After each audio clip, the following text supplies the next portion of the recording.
Willis e a mesa redonda do eu para neutralizar janelas traumáticas também, que nos focos de tensão se transformam em cárceres mentais. Infelizmente, nós estamos no tempo da pedra em relação às técnicas de gestão da emoção. Mesmo nas universidades mais importantes do mundo, não se fala nada sobre isso. Se você pega Harvard, um dos cursos mais disputados é a Felicidade segundo Harvard, que dá algumas técnicas de motivação, ou de relaxamento, ou da maneira como você tem um olhar mais crítico para os problemas. Mas isso é bom, mas é completamente insuficiente. Nosso eu precisa de ferramentas que ele precisa praticar, que ele deve praticar cotidianamente, como higiene mental. Não apenas como higiene mental, mas também como neutralizadora das janelas traumáticas que estão em nossa psique, que de vez em quando nós entramos. E, como eu disse, gera angústia, ansiedade, a necessidade de retorno. Eu me dou procurando excessivamente o retorno dos outros, a necessidade de corresponder às expectativas das pessoas também, não apenas os outros me retornando numa medida intensa e doentia, mas eu também, nós também, hiper preocupados em corresponder às expectativas sociais. Somos imperfeitos, convivendo com pessoas imperfeitas. Se vocês quiserem conviver com pessoas perfeitas, é melhor mudar de planeta, porque é impossível. Se nós quisermos corresponder sempre às expectativas e que os outros também correspondam às nossas expectativas, o que vai acontecer é que nosso nível de resiliência vai abaixar demais. A nossa capacidade de trabalhar perdas e frustrações vai diminuir demais, porque toda pessoa que espera demais dos outros ou que se pune, se cobra demais, já destruiu a regra de ouro para que o seu eu se torne autor da sua própria história, se torne resiliente, se torne diretor do seu próprio script e construtor de janelas light para neutralizar as janelas traumáticas que nós construímos ao longo da nossa formação da personalidade. Bom, queridos amigos, o que eu tenho para dizer para vocês é que, infelizmente, por termos, na era digital, mexido com a caixa preta do funcionamento da mente, na era digital, mexido com o ciclo da dopamina e da serotonina, desenvolvendo uma dependência nos níveis de droga altamente estimulante, como a cocaína, estamos sendo prisioneiros e vivendo em sociedades livres. Sociedades são democráticas, mas não somos livres no único lugar que deveríamos todos hastear a bandeira da liberdade, dentro de nós mesmos. Não somos livres para reciclar pensamentos dramáticos, não somos livres para fazer a higiene mental todos os dias, não somos livres para impugnar, discordar e confrontar, como um advogado de defesa o faz no fórum para proteger o réu. Nós não sabemos nos proteger. Doutor Augusto. Milhões de pessoas, milhões de seres humanos são carrascos de si mesmos. E isso propicia... Estão me ouvindo ou não? Estamos sim, com licença. Aqui a Anne, ela quer falar um oi para você, a Anne do Instituto Nelson Williams, está querendo falar com você um pouquinho. Anne. Ah, que bom. Eu até peço desculpas de cortar assim, porque a cada pensamento eu estou querendo fazer uma intervenção, uma pergunta, e se deixar a gente vai ficar aqui conversando 24 horas de tanto aprendizado. Doutor Augusto, inclusive, eu vou recortar o começo dessa reunião para apresentar para o doutor Nelson Williams também, para ver se a gente dá uma equilibrada aí, porque eu não tinha informações desses dados. Então, todas as vezes que eu ainda falo sobre o uso da tecnologia sem critérios, eu sempre penso numa função neurológica, mas eu nunca tinha entendido os impactos psicológicos e o que traria psicossomáticos também em relação a esse uso. E é um uso que todos nós já estamos um pouco sujeitos, são poucos lares que eu vejo administrarem o tempo e o uso com tecnologia. A primeira coisa que eu tenho para falar hoje. Gente, eu sou a Anne Williams, tudo bem? Eu estive com vocês no na primeira fala, no primeiro momento, na nossa primeira reunião. Eu estou agora na nossa quarta reunião, tive alguns probleminhas aí, o William tocou para mim. E agora eu estou aqui com a honra de poder escutar o professor Augusto Cury, que foi meu professor Grande abraço do Nelson, hein? Danado ele, né? E foi o doutor Augusto Cury foi meu professor de vida, meu professor de vida eu falo que eu tive muitos mestres durante a minha adolescência, além dos meus pais, é claro. E os meus mestres foram dos livros que eu li. E um dos meus mestres foi o doutor Augusto Cury, que eu tive a sorte de estar próxima, presente, atenta, e ainda diante da minha limitação e amadurecimento na época, eu pude absorver muitas coisas, e muitas coisas só vão fazer sentido lá na frente, né, doutor? De acordo com o nosso amadurecimento, a gente vai compreendendo e absorvendo as coisas no nosso tempo. A primeira coisa que eu tenho para falar é: a gente precisa de uma política pública para implementar essa gestão de emoção para as nossas crianças e para os nossos adolescentes aí numa grade curricular, e eu te proponho isso para a gente ir atrás disso em breve. Isso é uma conversa pra gente. Isso é muito importante. Anne, é muito importante. Bom, eu terminei a disciplina de gestão da emoção para a formação de professores brilhantes na USP, com 30 mestrandos e doutorandos, como eu te falei. Como falei para vocês. E todos eles, ao final do curso, disseram a mesma coisa, que os alunos todos, não apenas da pós-graduação, mas da graduação e do ensino básico, deveriam ter ferramentas de gestão da emoção. Mas, infelizmente, os governos são lentos demais. É por isso que eu fico feliz que vocês são embaixadores do programa de gestão da emoção chamado Você Insubstituível, que é 100% gratuito. Hoje eu recebi uma informação de que pessoas na Noruega querem aplicar o programa Você Insubstituível. E eu sei que tem pessoas da Alemanha também nos assistindo. Todos vocês que fizeram o programa, com esse time notável de embaixadores, devem ser reprodutores desse programa, aonde estiverem, pelo tempo que viverem, porque isso dá sentido à nossa vida, nos dá um legado socioemocional. Exatamente, doutor. E a nossa carência é tanta que nos carece ferramentas.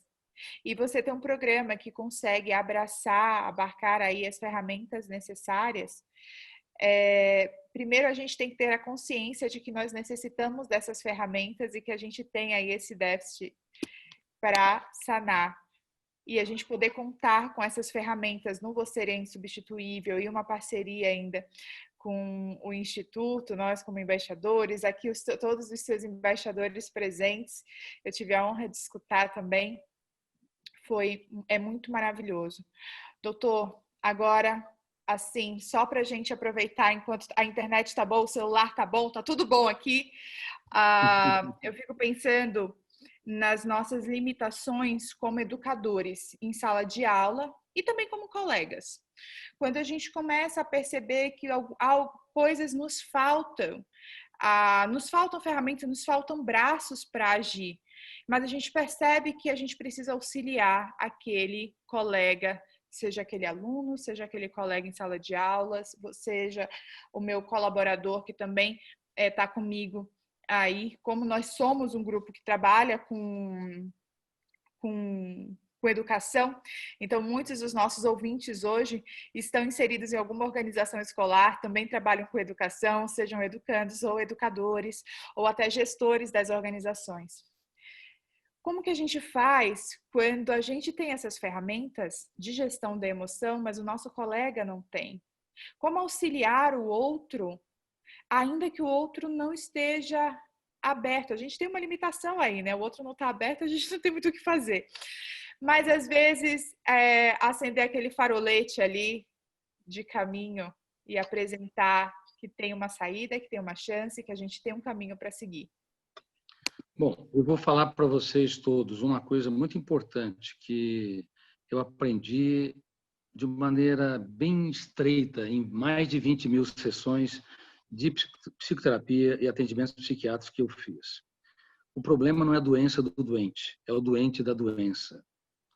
Se uma pessoa não se coloca como um eterno aprendiz, se não se abre para outras possibilidades, é muito difícil você levá-lo a reeditar janelas da memória ou construir janelas light paralelas ao núcleo traumático para neutralizar esses focos de tensão. Então, se o doente da doença ele é resistente, ele não se torna resiliente, capaz de trabalhar perdas e frustrações. Se a doença é grave, mas o doente tem um desejo enorme de se reconstruir, de se reinventar e refazer, mesmo que a depressão é arrastada por décadas, ou uma síndrome do pânico também arrastada por anos, décadas, com sequelas como a fobia social, medo de frequentar ambientes públicos, porque é muito comum quando a síndrome do pânico não é resolvida, as pessoas se isolam em seu próprio mundo, em seu próprio casulo. Mesmo quando a doença é grave, mas se o eu ele tem uma disposição para dirigir o seu próprio script, para se colocar como aprendiz nesta breve existência, então há um caminho, não importa a gravidade da doença, porque o eu, ele se coloca como autor da sua própria história, ou pelo menos disposto a ser autor da sua própria história. Então, o problema não é a doença do doente, é o eu do doente, é o doente da doença. Agora, se a grande maioria das pessoas não está atenta para as suas mazelas, seus cárceres mentais, fazendo um programa como esse faz toda a diferença. Porque se você faz uma reunião, eu espero que vocês não façam isso só em setembro, no Setembro Amarelo, porque essa história de Setembro Amarelo está errada.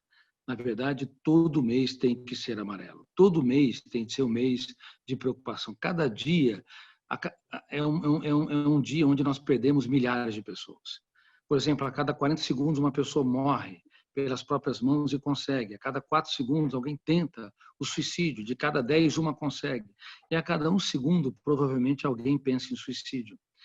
E isso está aumentando na era da indústria do lazer, onde deveríamos ter as pessoas mais felizes, mais alegres, satisfeitas. Mas, infelizmente, a era digital gerou a era dos mendigos emocionais. Pessoas que precisam de muitos estímulos, de muitos aplausos ou reconhecimentos para sentir migalhas de prazer.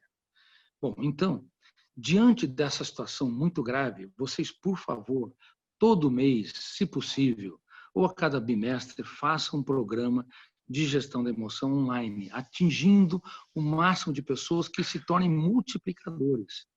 Quando você reúne com pessoas que estão resistentes, na primeira reunião é uma chuva de lucidez, sabe? Na segunda reunião há uma abertura. O maior favor que você faz a uma semente é enterrá-la. Quando você enterra a semente nos solos, na mente das pessoas, mesmo os solos mais rochosos, resistentes, elas desabrocham. Toda mente é um cofre, não há mentes impenetráveis. Não há pessoas que sejam difíceis e impossíveis de serem penetradas. Há chaves erradas. E, às vezes, as pessoas mais complicadas, mais resistentes, mais teimosas, se abrem com pequenos gestos, com pequenos elogios. Se você elogia todos os dias comportamentos diminutos de quem está ao seu lado, dos seus filhos, da sua esposa, marido, namorada, não importa, os seus colaboradores, gestos diminutos que passavam despercebidos. Se você olha com um microscópio emocional e aplaude, você não imagina como isso é poderoso, porque vai criando, vai construindo janelas light, usando o biógrafo do cérebro. O fenômeno ranking é um fenômeno inconsciente. Daqui 1 mês a 2 meses, existem milhares de janelas. Sabe o que vai acontecer? Essa pessoa que parece tão difícil, ela se torna tão maleável para você, você se torna tão impactante, tão influenciador dela, que ela começa a oxigenar a sua mente e desenvolver cada vez mais autonomia. Então, reitero, por favor, façam com frequência esse programa, mas não façam apenas para contribuir com as pessoas, façam para formar multiplicadores. Não precisa ser psicólogo, não precisa ser alguém das ciências humanas, por exemplo, um sociólogo, um médico, pode ser um ser humano apaixonado pela humanidade, mesmo das áreas exatas, ou mesmo que não fez um curso superior. Se ele é apaixonado pela humanidade, ele tem caminho para se tornar um semeador de sonhos, de saúde emocional. Maravilhoso, doutor. Você sabe que eu sou envolvida com projetos sociais desde a minha infância. E era parte do meu dia a dia. E eu lembro que eu falava muito para os meus pais. Meus pais a gente sempre trabalhava na área da saúde. Eu falava, eu quero fazer mais, eu quero fazer mais, eu quero fazer mais.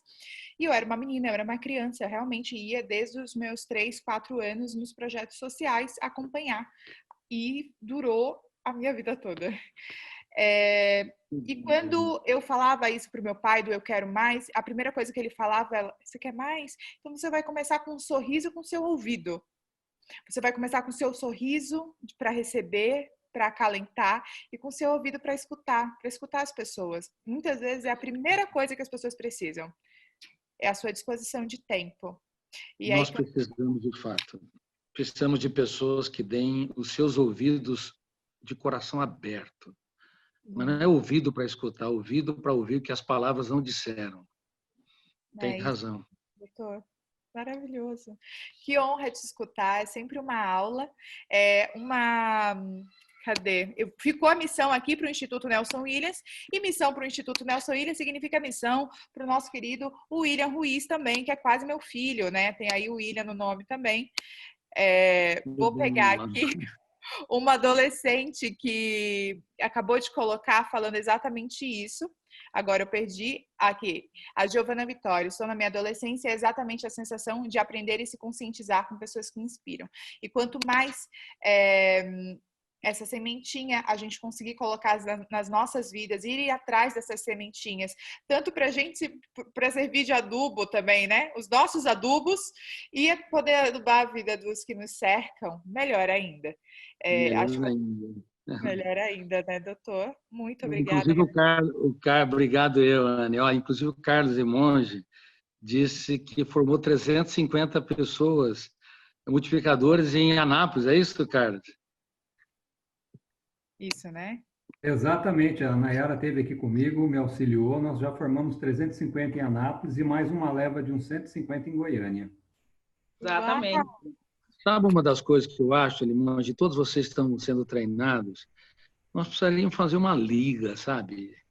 Para alimentar, uma liga, entendeu? Uma liga de pessoas do programa Você é Insubstituível, com líderes regionais, líderes municipais, para que as pessoas se comprometam em dar o melhor de si para o ser humano, com ferramentas factíveis de estimulá-los a serem diretores do seu próprio script. O que vocês acham disso? O desafio está lançado, vamos comprá-lo. Conta conosco, doutor Augusto, com certeza nós já estamos mais do que envolvidos nisso, é só começar que a gente está dentro desse novo projeto, com certeza. Que bom, uma pequena palavrinha aqui, né? O Você é Insubstituível, lógico, que tem o site, né? Quanta gente, Nayara, falando. Nayara, só para dizer, olha, tanta gente falando, concordo, vamos fazer essa liga, quero participar. Que bom. Nayara, continua, por favor. Muito bem. E é uma alegria, porque realmente, olha, né, há males que sempre vêm para bem. Porque o Você é Insubstituível já existe, né, no site, o www.vocêinsubstituível.com.br. Já tem as suas aulas gravadas lá, mas a gente sempre sentiu a necessidade de dar um complemento, né? Que é isso aqui que a gente está vivendo hoje, que faz toda a diferença, né? E por isso que eu acho muito maravilhosa essa ideia de a gente construir aí uma Liga da Justiça, como todo mundo está gostando da ideia aí, para a gente fazer isso mais vezes aqui todo mundo foi transformado de verdade pelas ferramentas de gestão da emoção. Aqui todo mundo está apaixonado por isso e a gente está aqui porque a gente teve a mudança nas nossas vidas em primeiro lugar. E ninguém dá aquilo que não tem, né, doutor Augusto? Não é isso que você nos ensina? Então, se a gente está aqui disposto, é porque a gente tem para dar e tem muito para oferecer, e isso irriga os nossos corações. E espero que a gente passe isso, né? Essa sementinha que o doutor Augusto Cury falou, né? Uma vez plantada, não tem mais como. A gente tem que dar os frutos para todos vocês que estão aqui. É isso que eu tenho para compartilhar. É muita alegria, viu? Muito bom. E a Fernanda Campos disse, Liga da Gestão da Emoção. Parabéns, Fernanda. Doutor Que Augusto, só uma ótimo. pergunta para Parabéns, você. Nayara. Uma pergunta, porque as pessoas tiveram tanta dificuldade, isso eu acho que está todo mundo querendo saber aqui, de realmente se autoconhecer nessa questão do coronavírus, ficar dentro de casa, olhar para dentro de si e olhar para as pessoas que elas convivem com mais empatia. O que você acha que aconteceu nesse momento? Ótima pergunta. Deixa eu te dizer, a solidão, ela tem 2 níveis. A solidão branda, que estimula a criatividade, a capacidade de se reinventar, a capacidade de abrir o leque da inteligência para dar respostas inteligentes nas situações estressantes. Agora, existe uma solidão tóxica, que é altamente destrutiva. E a solidão patrocinada pelo coronavírus, na fase inicial, ela foi branda. Os pais se encontraram, tiveram mais tempo com os filhos, os casais também tiveram mais tempo um com o outro. Porém, com a extensão do processo de isolamento, as pessoas não estavam preparadas para cruzar seus mundos, falar das suas dores, das suas lágrimas para os seus filhos aprenderem a chorar as deles, falar dos seus pesadelos com seu parceiro ou parceira, para entender que drama e comédia, risos e lágrimas, aplausos e vaias fazem parte da historicidade humana.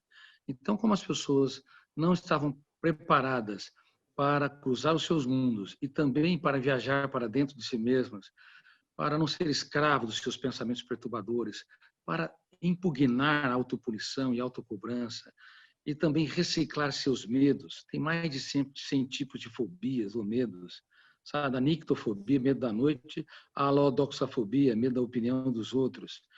E eu vou escrever um livro sobre os vários tipos de medos ainda, entendeu? E falo sobre isso no filme O Futuro da Humanidade. Terminei o roteiro faz uma semana. Nós vamos falar de vários fantasmas mentais no filme O Futuro da Humanidade, que deve ser filmado logo após passar a pandemia, para que as pessoas entendam que o futuro da humanidade ele pode ser saudável se hoje, no presente, nós aprendamos a reciclar e impugnar tudo aquilo que nos controla e nos asfixia. Mas se nós não aprendemos, se a solidão ela se torna tóxica, se nós não viajamos para dentro de nós mesmos de maneira inteligente, o resultado do isolamento é um desastre. As pessoas elas se entediam tanto, elas não se suportam, elas têm uma necessidade cada vez mais de sair desse isolamento sem entender que o problema da pandemia, o problema dessa solidão, ela só exacerbou algo que já existia. As pessoas viviam não apenas na superfície do planeta Terra, mas na superfície do planeta Mente. Raramente havia pessoas que diziam para si, bom, eu quero dar risada da minha estupidez, porque eu não sou obrigado, em todos os momentos, a ser perfeito. Eu quero aprender a relaxar diante de falhas dos outros. Eu quero parar com essa necessidade doentia de ficar apontando falhas, porque quem aponta falhas de maneira doentia está apto para conviver com máquinas e consertar máquinas, mas não para conviver com seres humanos que são falhos com uma certa frequência. Então, raros são as pessoas que aprenderam nessa pandemia a transformar a solidão tóxica numa solidão construtiva, numa solidão capaz de transformar os dias mais tristes nos capítulos mais profundos, os dias mais tensos, nas experiências mais brandas. Como nós somos uma espécie pensante, mas que pensamos muito mal, não usamos o pensamento, que é a unidade básica do psiquismo humano, assim como a célula é a unidade básica do corpo, nós não exploramos o pensamento, seu potencial construtivo e até mesmo o seu potencial destrutivo, nós não sabemos usar o pensamento como bisturi para entrar em camadas mais profundas de nós mesmos, para entrar em camadas mais profundas das pessoas que estão ao nosso redor, para relaxar em momentos tensos, para brindar a vida e para perceber que ela é extremamente séria, mas também uma brincadeira no tempo. A vida é uma brincadeira no tempo. Ou seja, se você leva a vida a ferro e fogo, você tem grande chance de se destruir. Você tem grande chance de traumatizar as pessoas que estão ao seu redor, porque você não vai transformar os dias mais tristes nos textos mais nobres. Então, essa pandemia, ela revelou um drama que nós já estávamos falando bem antes dela, 15 anos antes, 20 anos antes.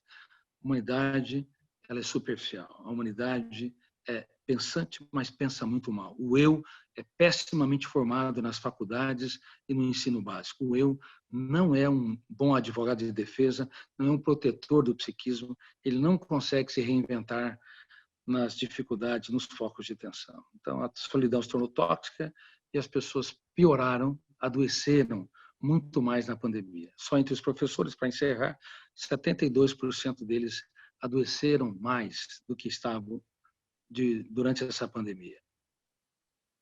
Doutor Augusto, eu tenho uma pergunta. Nós, no Instituto Nelson Williams, nós estamos com um projeto que é o INW Conecta. Nós estamos fazendo exatamente o processo de conexão com muitas organizações pelo Brasil, conectando educadores, profissionais, alunos, colaboradores, voluntários, parceiros, todos os públicos que envolvem a organização.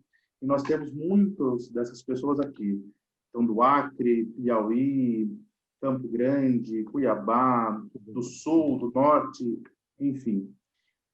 E nós estamos falando da questão da consciência de si, de gestão da emoção. O senhor acha que esse processo, o que o senhor pensa desse processo da consciência de si, de buscar uma gestão da emoção, e como é que ela contribui para o desenvolvimento da sociedade como um todo? Nós lidamos com diversas realidades sociais em situação de vulnerabilidade, difíceis, de desigualdades. Como é que fazer esse caminho de gestão da emoção, de se educar, de se conhecer, de fazer um processo interno pode contribuir para o desenvolvimento social? Olha, William, pode contribuir muito. A sua pergunta é também vital.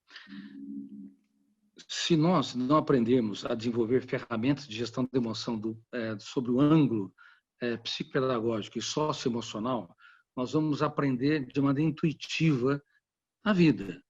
Então, algumas pessoas, ao longo do tempo, passando pelas dores, perdas e frustrações, amadurecem. Só que não é defensável que o tempo amadurece as pessoas numa linha diretiva. Por isso que, na psiquiatria, de um modo geral, claro que com o mundo digital mudou, mas, de um modo geral, as crianças eram mais felizes que os adolescentes, que eram mais relaxados e felizes, em média, que os adultos, que eram mais relaxados e tranquilos do que as pessoas da terceira idade ou da melhor idade. As pessoas da melhor idade se expunham a mais transtornos psiquiátricos pelas dificuldades da vida, pelas perdas, pelas frustrações, pelas pressões da existência e até mesmo pela falibilidade do corpo humano. Mas essa curva está mudando, porque o mundo digital está fazendo com que uma criança de 10 anos de idade tenha uma idade emocional de 100 anos. Ela envelheceu precocemente no território da emoção. As pessoas são mendigas emocionalmente, precisam de muito para sentir pouco, e elas também estão envelhecidas emocionalmente. É um paradoxo. Elas querem tudo rápido e pronto, é um sintoma de envelhecimento precoce da emoção, e é um dos meus gritos em mais de 70 países que eu sou publicado. Sem gestão da emoção, a necessidade de querer tudo rápido e pronto, ela se torna atroz e é um câncer emocional. Número 2, reclamar de tudo e de todos. Toda pessoa que reclama muito, ela é velha. Ela envelheceu no único lugar que deveria ser sempre jovem. Uma pessoa que não dá risadas na vida, não relaxa, não é leve em assuntos tensos, também envelheceu. Uma pessoa que pensa excessivamente, rumina o passado ou sofre pelo futuro, também envelheceu precocemente no território da emoção. Então, as pessoas não têm 10 anos de idade biológica, 15 anos, ou 20 anos, ou 30 anos. Elas têm 100 anos, ou muito mais. E isso é muito grave. E isso não é um problema do mundo ocidental, como alguém perguntou aí. Infelizmente, não é a falência do mundo ocidental, do modelo que nós tomamos. É a falência do modelo que nós utilizamos na era digital, na era tecnológica, na era de ter pelo ter, na era que tem gerado desigualdade social, não tem dúvida, mas o problema é que nós estamos mexendo com as estruturas do psiquismo humano. Por exemplo, muitas pessoas não querem um biógrafo não autorizado, porque esse biógrafo não autorizado vai falar sobre coisas que são particulares, ou então vão falar sobre elementos que não correspondem à realidade histórica do personagem, mas todos nós temos um biógrafo não autorizado no nosso cérebro, que é implacável, que é o fenômeno RAM, registro automático da memória. Então, se todos os dias eu sofro por antecipação, rumino perdas, mágoas e frustrações, se todos os dias eu quero tudo rápido e pronto, se eu reclamo, se eu tenho a necessidade neurótica de poder, de que o mundo gravita na minha órbita, ou seja, se eu estou envelhecido emocionalmente, tudo isso registra continuamente, asfixiando o prazer de viver e piorando aquilo que já é dramático, vai sendo turbinado. A consequência é que nós estamos adoecendo coletivamente no território da emoção. Já não é mais a exceção que adoece. E você não precisa ter transtornos na sua infância e adolescência para ter uma vida traumatizada e encarcerada emocionalmente. Mudou isso. Mesmo tendo uma infância feliz, uma adolescência saudável, o mundo é tão competitivo, a avalanche de informação é tão grande, o registro de necessidades não necessárias é tão dramática que vai asfixiando, tirando o oxigênio, poluindo o planeta mente humana. Isso é muito grave. Então, a conscientização desse problema e a utilização de ferramentas de gestão da emoção pode ser fenômenos que contribuem demais para que a humanidade dê um salto de evolução, salto evolutivo, para que sejamos mais generosos, altruístas, solidários, para que possamos abraçar mais, abraçar os outros, julgar menos, criticar menos, elogiar muito mais, abaixar o tom de voz quando alguém eleva o tom de voz. Ou seja, usar técnicas de gestão da emoção, não apenas aquelas mais poderosas, como o DCD e a mesa redonda do eu, mas todas essas que impactam o nosso dia a dia e a construção das relações interpessoais. Perfeito. Doutor Augusto, eu quero agradecer muito a sua participação. A gente tem 1h30, né? Eu sei que todos aqui estão querendo muitas perguntas, mas a gente tem que colocar o último vídeo seu.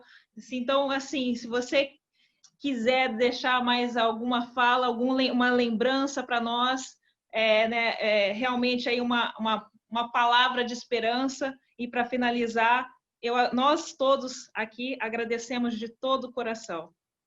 Obrigado, Nayara. Eu vou deixar, sim, uma poesia psicológica do programa Você Insubstituível. Que todos vocês sejam grandes gestores da emoção. E se a gerirem, não tenham medo de falhar. E se falharem, não tenham medo de chorar. Façam de cada lágrima uma vírgula para escrever os capítulos mais nobres da sua história. Nunca desista dos seus sonhos e nem das pessoas que vocês amam. Saibam que vocês não são mais um número na multidão, mas são seres únicos e insubstituíveis.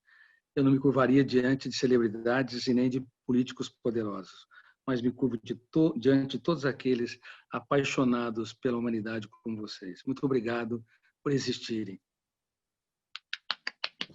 Muito obrigado, doutor Augusto. Uma honra tê-lo aqui. Uma boa noite. Gratidão. Boa noite. Obrigado, querido.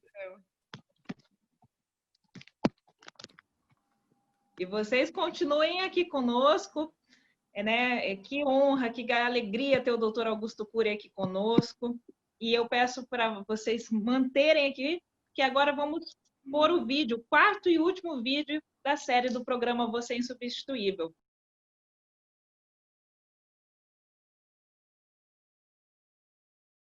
Anne, eu queria aproveitar e agradecer novamente, aproveitar que você está aqui hoje, para falar um pouquinho mais dos programas, se você quiser, né, dar aí a sua deixa final, aí eu já finalizo. Por favor, fique à vontade, o espaço é seu. Ai, muito obrigada, minha querida. Bom, meus queridos, quando nós criamos o Instituto, sempre foi pensando nesse olhar de desenvolvimento de competências socioemocionais. Um olhar para a educação, mas um olhar para o que não está numa grade curricular regular. O que mais a gente precisa aprender e que não é disponibilizado para a gente, além de português, matemática, química, biologia? Além do que nós